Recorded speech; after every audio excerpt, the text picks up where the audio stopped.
Calon Presiden nomor urut 1 Anies Baswedan mengomentari pernyataan Menko Bidang Kemaritiman dan Investasi Luhut Binsar Panjaitan yang bilang pengkritik pemerintah dengan sebutan jelek untuk pindah dari Indonesia. Anies menilai kritik merupakan prinsip yang harus ada dalam kehidupan berdemokrasi.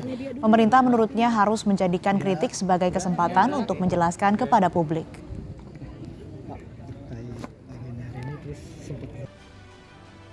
Pentingnya kenapa dalam prinsip demokrasi itu ada kebebasan berbicara.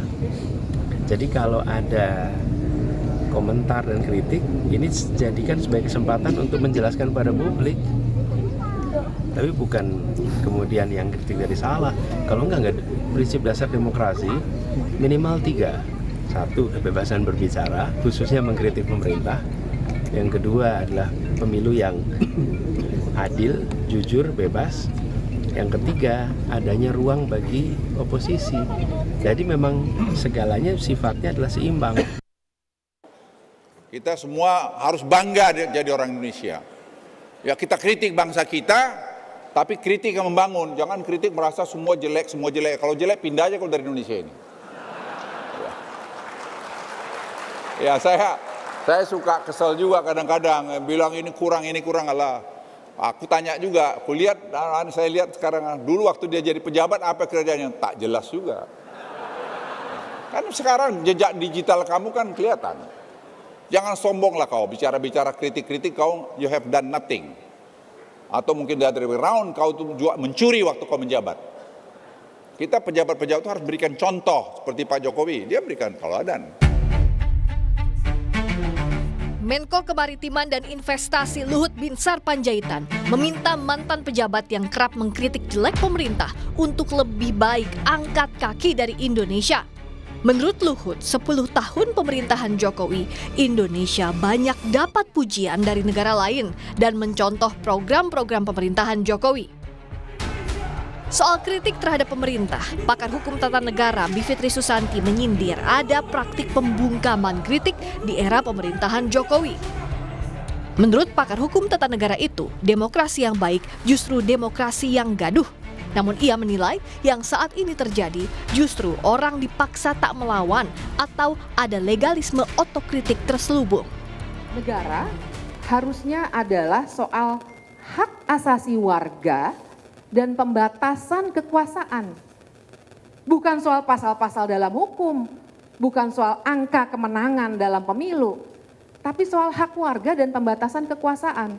Makanya demokrasi akan selalu gaduh. Demokrasi yang baik adalah demokrasi yang gaduh.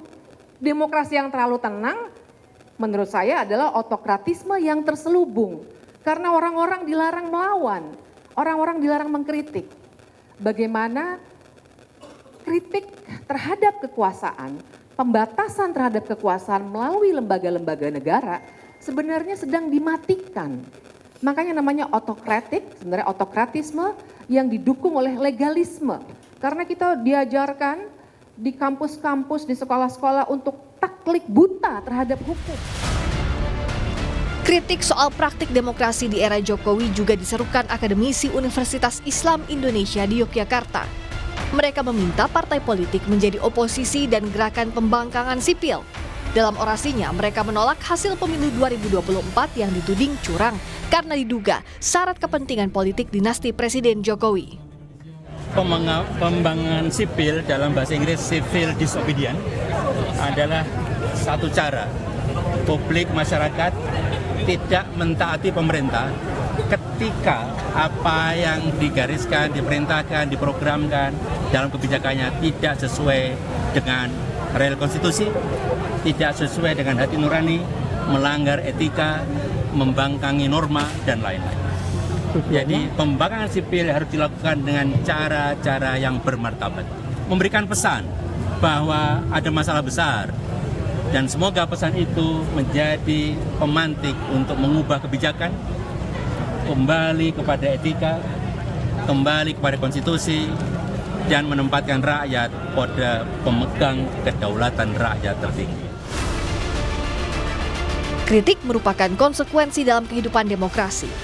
Prinsip inilah yang harus dijaga dalam pemerintahan negara demokrasi. Tim Liputan Kompas TV.